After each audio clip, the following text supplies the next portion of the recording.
नमस्कार साथियों, स्वागत है आपका एमएस स्टडी पॉइंट में। दोस्तों, हम भारतीय राज्य व्यवस्था पढ़ रहे हैं और भारतीय राज्य व्यवस्था में हमने संविधान जो है उसको पूरा कर लिया है। भारत की संसद के बारे में चर्चा कर रहे हैं।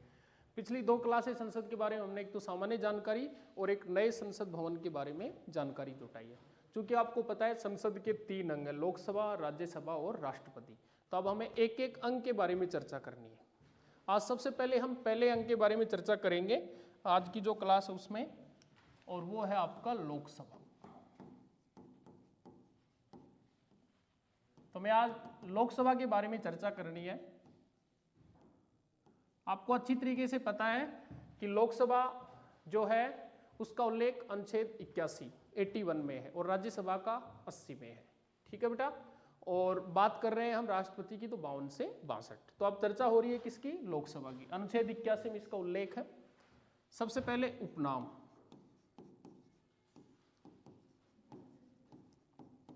प्रथम सदन, निम्न सदन, जन सदन, प्रत्यक्ष सदन। प्रथम सदन बोलते हैं, इसको निम्न सदन भी कहते हैं, जन सदन भी कहते हैं, प्रत्यक्ष सदन भी कहते हैं। प्रत्यक्ष सदन यूं कहते हैं क्योंकि लोकसभा के जो सदस्य होते हैं वो डायरेक्ट जनता के द्वारा चुने जाते हैं। तो ये कौन सा सदन कहलाता है? प्रत्यक्ष सदन कहलाता है बेटा। ठीक है। सदस्य संख्या, यह प्रश्न दो तरीके से पूछा जाता है। अधिकतम, वर्तमान। 552, 545। अंतर कितने का है? 7। यह अंतर है पीओ के, पाक अधिकृत कश्मीर को लेकर के है। तो भविष्य में अगर उसका कोई सॉल्यूशन होगा, समाधान होगा, तो ये 7 वाली संख्या बढ़ेगी या घटेगी। नहीं तो 2026 में जो प्रीसिमन होगा उसमें सदस्य संख्या बढ़ाई जाएगी। अधिकतम 552 हो सकती है, वर्तमान में कितनी है? 545। अब 545 का जो गणित है वो हमें समझना है, कहां से कितने कितने सदस्य। तो देखना है बेटा,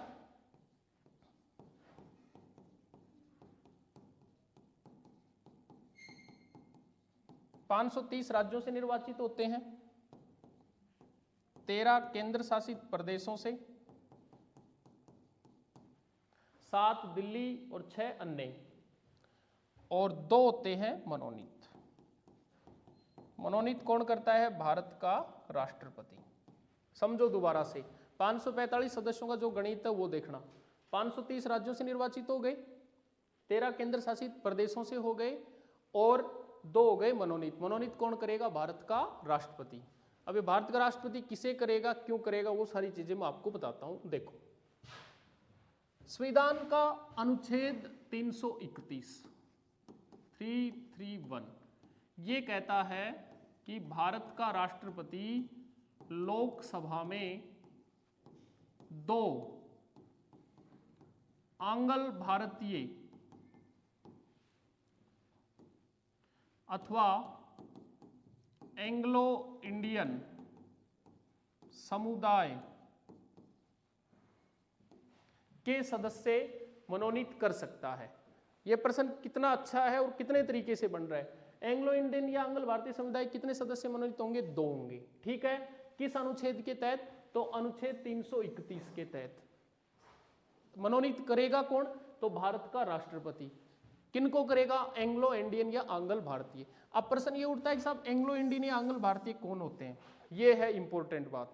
तो पितृ परंपरा का कोई एक पक्ष, ऐसा व्यक्ति जिसकी पितृ परंपरा कोई एक पक्ष यानी माँ या बाप एक तो भारतीय हो और दूसरा यूरोप महाद्वीप के किसी देश का रहने वाला हो। एक भारतीय और दूसरा यूरोप महाद्वीप के किसी देश का रहने वाला हो, वो एंग्लो इंडियन कहलाता है।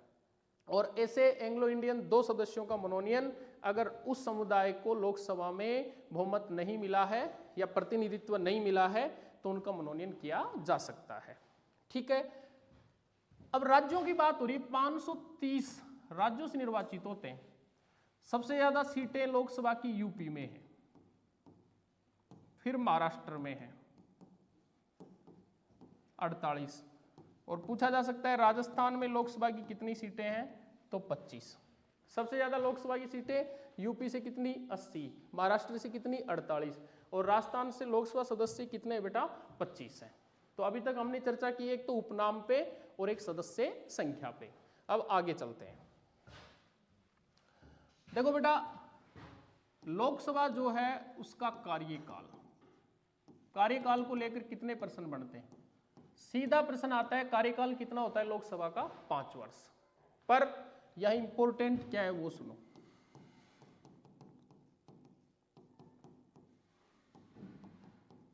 बयालीसवां संशोधन हुआ था 1976 में, इंदिरा गांधी के समय, जब देश की प्रधानमंत्री इंदिरा गांधी थी। इंदिरा गांधी के समय हुआ। उसने क्या किया था? भारत की लोकसभा और समस्त राज्य विधानसभाओं का कार्यकाल 5 से बढ़ाकर 6 वर्ष कर दिया था। तो 5 से बढ़ाकर 6 वर्ष किया गया था। 1 वर्ष कब बढ़ाया गया? 42वें संविधान संशोधन 1976 के द्वारा। कौन सी सरकार ने? इंदिरा गांधी सरकार ने। फिर देखो बेटा, 44वां संशोधन 1978 में हुआ। भारत के प्रधानमंत्री थे मोरारजी देसाई। देसाई जी जो थे उन्होंने इंदिरा के फैसले को पलटा और वो ही 6 से घटाकर 5 वर्ष। पहले भी 5 वर्ष था, आज भी 5 वर्ष है। बीच में बढ़ाया गया था पर दोबारा कर दिया गया 5 वर्ष। बढ़ाया गया 5 से 6 वर्ष 42वें संशोधन 76 के द्वारा, घटाया गया 6 से 5 वर्ष 44वें संविधान संशोधन 1978 के द्वारा। इसके अलावा ध्यान रखना है, आपातकाल के दौरान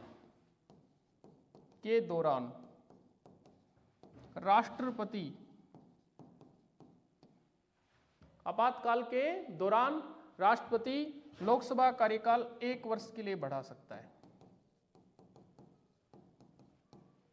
भारत सरकार जो है वो लोकसभा का कार्यकाल 1 वर्ष के लिए बढ़ा सकती है आपातकाल के दौरान, क्योंकि उस वक्त चुनाव कराने की स्थिति में अगर देश नहीं होता है। ठीक है। अनुच्छेद 85 ये कहता है भारत का राष्ट्रपति लोकसभा को भंग कर सकता है।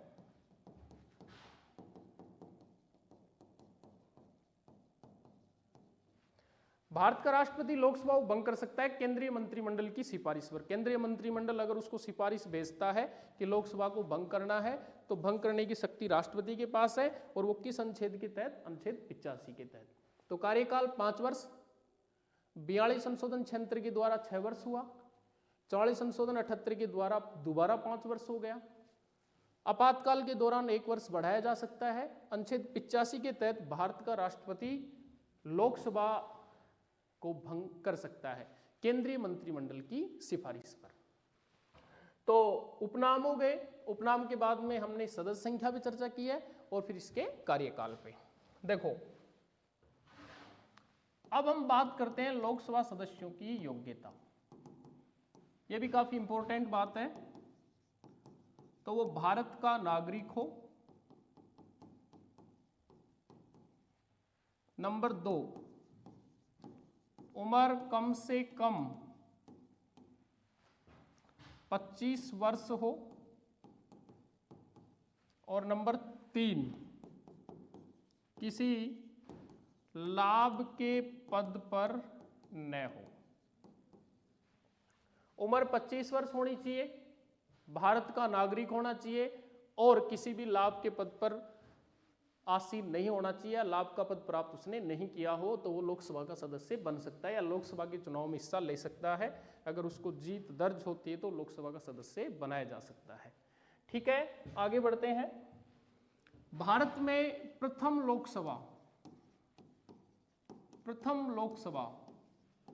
हेतु चुनाव 1952 में संपन्न हुए। लोकसभा के पहले चुनाव कब हुए? 1952। अब देखो इंपॉर्टेंट बात, प्रथम लोकसभा अध्यक्ष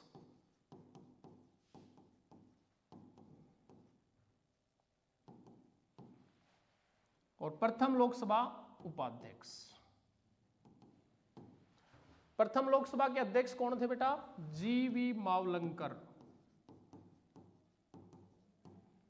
जीवी मावलंकर, गणेश वासुदेव मावलंकर।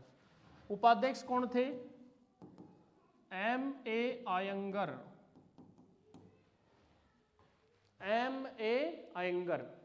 और अध्यक्ष कौन थे? जीवी मावलंकर। गणेश वासुदेव मावलंकर को लोकसभा का पिता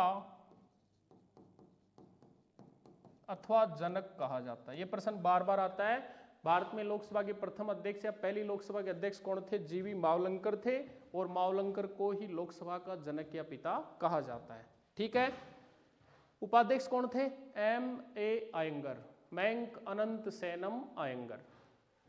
प्रथम महिला लोकसभा अध्यक्ष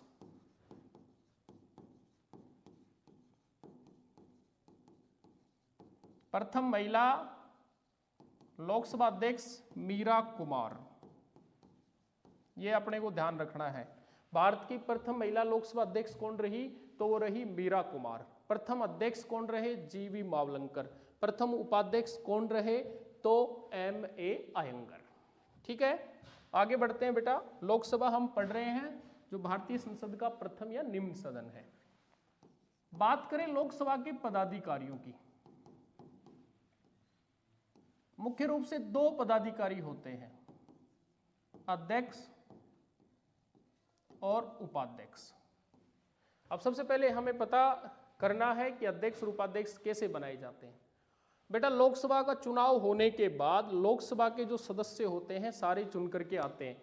उन्हीं में से सदन के सफल संचालन हेतु, सदन को चलाने के लिए एक को अध्यक्ष और एक को उपाध्यक्ष बनाया जाता है। ध्यान रखना है, अध्यक्ष और उपाध्यक्ष सदस्यों में से ही बनाए जाते हैं, सदन के बाहर से नहीं बनाते।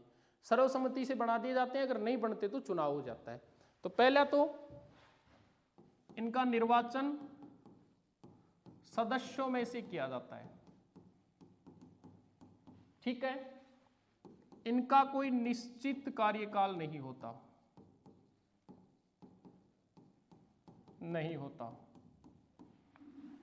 पद की शपथ नहीं लेते। ये बड़ी इंपॉर्टेंट बात मैं आपको बता रहा हूं। लोकसभा अध्यक्ष और उपाध्यक्ष अपने पद की शपथ नहीं लेते हैं, क्योंकि उन्होंने लोकसभा सदस्य के रूप में शपथ ले ली है, नहीं लेते। त्याग पत्र पूछे इनका, तो ये बड़ा इंपॉर्टेंट है। अध्यक्ष को देना है तो उपाध्यक्ष को देगा, उपाध्यक्ष को देना है तो अध्यक्ष को। लोकसभा अध्यक्ष अपना त्याग पत्र उपाध्यक्ष को, लोकसभा उपाध्यक्ष अपना त्याग पत्र अध्यक्ष को देगा। ठीक है। निर्वाचन सदस्यों में से होगा, निश्चित कार्यकाल नहीं होगा, पद की शपथ नहीं लेंगे। अब जो लोकसभा का अध्यक्ष होगा उसके पास कुछ विशेष अधिकार होंगे, पावर। क्या क्या करेगा वो? लोकसभा बैठकों की अध्यक्षता करेगा। ठीक है। लोकसभा की कार्यवाही का संचालन करेगा। लोकसभा बैठकों की अध्यक्षता करेगा, लोकसभा की कार्यवाही का संचालन करेगा। तीसरा, कोई विधेयक धन विधेयक है कि नहीं, बड़ा इंपॉर्टेंट मामला है बेटा, समझना। कोई विधेयक धन विधेयक है या नहीं, उस पर भी अंतिम निर्णय कौन करता है? लोकसभा का अध्यक्ष। और चौथी बात, संसद के संयुक्त अधिवेशन की अध्यक्षता